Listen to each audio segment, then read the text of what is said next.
पुनः तृणमूल कांग्रेस के जिलाध्यक्ष कन्हैयालाल अग्रवाल के बनने पर इस्लामपुर ब्लॉक तृणमूल कार्यकर्ताओं और नेताओं ने भी उन्हें बधाई दी। कन्हैयालाल अग्रवाल के जिलाध्यक्ष बनने पर इस्लामपुर शहर के तृणमूल नेताओं और कार्यकर्ताओं ने जमकर आतिशबाजी की है, मानो वह दिवाली मना रहे हों।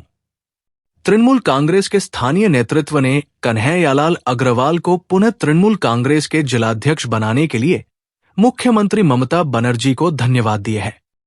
कन्हैयालाल अग्रवाल को पुनः जिला अध्यक्ष बनाए जाने से इस्लामपुर के तृणमूल कांग्रेस नेताओं से कार्यकर्ताओं में जोश बरकरार है और सब एक ही बात कह रहे हैं कि कन्हैयालाल अग्रवाल जब से तृणमूल कांग्रेस की कमान संभाले हैं तब से तृणमूल कांग्रेस उत्तर दिनाजपुर जिले में बेहतर कर रही है। इसलिए मुख्यमंत्री और पार्टी सुप्रीमो ममता बनर्जी की विश्वास बना हुआ है। इधर कन्हैयालाल अग्रवाल ने भी पुनः उन्हें तृणमूल कांग्रेस की कमान देने के लिए और विश्वास बनाए रखने के लिए मुख्यमंत्री ममता बनर्जी को धन्यवाद दिए है। ज्ञात हो कि कन्हैयालाल अग्रवाल 2019 साल से लगातार उत्तर दिनाजपुर जिले के तृणमूल कांग्रेस के अध्यक्ष पद पर बने हुए हैं।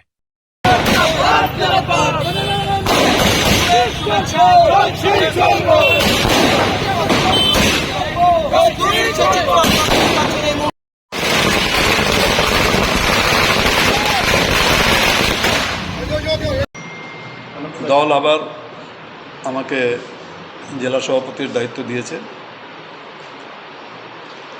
দলের আমাদের নেত্রী মাননীয় মমতা বন্দ্যোপাধ্যায় এবং আমাদের তৃণমূল কংগ্রেসের সর্বভারতীয় সাধারণ সম্পাদক অভিষেক বন্দ্যোপাধ্যায়ের প্রতি কৃতজ্ঞতা জানাচ্ছি। 2019-এ আমাকে জেলা সভাপতির দায়িত্বটা দেওয়া হয়েছিল। তারপর থেকে নিষ্ঠার সঙ্গে আমি গোটা জেলায় সংগঠনটা করে আসছি। আগামী দিনে আমাদের কাছে চ্যালেঞ্জ আছে। আমাদের জেলাতে এমনিও আমরা 9টার মধ্যে 8টা বিধানসভা সিটে জিতে আছি। আমাদের কালিয়াগঞ্জটাই একমাত্র তৃণমূলের এমএলএ নেই।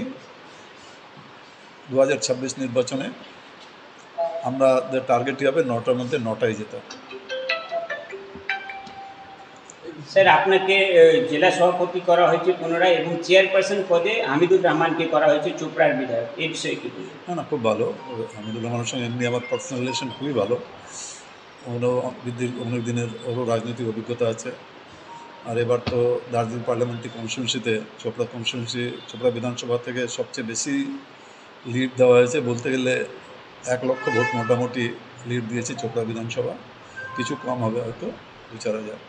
তো খুব ভালো লাগছে যে ওকেও দায়িত্ব দেওয়া হয়েছে। হয়তো দীর্ঘদিনের সংগঠক, ভালো সংগঠন করে। চোপড়ার সংগঠন তো সবসময় আমরা ঈর্ষা করি যে চোপড়ার সংগঠন দলের খুব ভালো। আগামী দিনে আমরা দুজন মিলে জেলা সংগঠনটাকে আরও শক্তিশালী করব। স্যার, 9টার মধ্যে 8টা সিট হচ্ছে এই মুহূর্তে তৃণমূল কংগ্রেসের দখলে রয়েছে জেলায়। সামনে 26-এর নির্বাচন রয়েছে এবং পুনরায় আপনাকেই দায়িত্ব দেওয়া হচ্ছে। 26-এর লক্ষ্য কী রয়েছে স্যার? 26-এ আমাদের টার্গেট আছে 9টার মধ্যে 9টাই আমরা নিব। সংগঠনের ভিত্তিতেই বলছি যে আমাদের সংগঠনটা গোটা জেলায় খুব ভালো সংগঠন আছে। 9টার মধ্যে খালি কালিয়াগঞ্জটাই বিজেপি সুমেন রায় জিতে আছে। সে একসময় তৃণমূল কংগ্রেসে আসছিল, পরে আবার বিজেপিতে চলে গেছে। আমরাও একসময় কালিয়াগঞ্জে বাই ইলেকশনে আমরা জিতেছিলাম। এবার আমাদের টার্গেট হবে 9টার মধ্যে 9টাই জেতার। বলছি আরেকটি বিষয়, এখন জেলা সভাপতি হওয়ার পরে তৃতীয়বার আবার কি নতুন করে ব্লক সংগঠনকে সাজানো হবে? এটা তো দলের সঙ্গে আলোচনা করে বলতে হবে, কারণ ব্লক সংগঠনটা তো জেলা সভাপতি করে না, ঊর্ধ্বতন নেতৃবৃন্দই ওটা করেন। সেটাও যেটা দল আলোচনা করে করবে সেটাই থাকবে।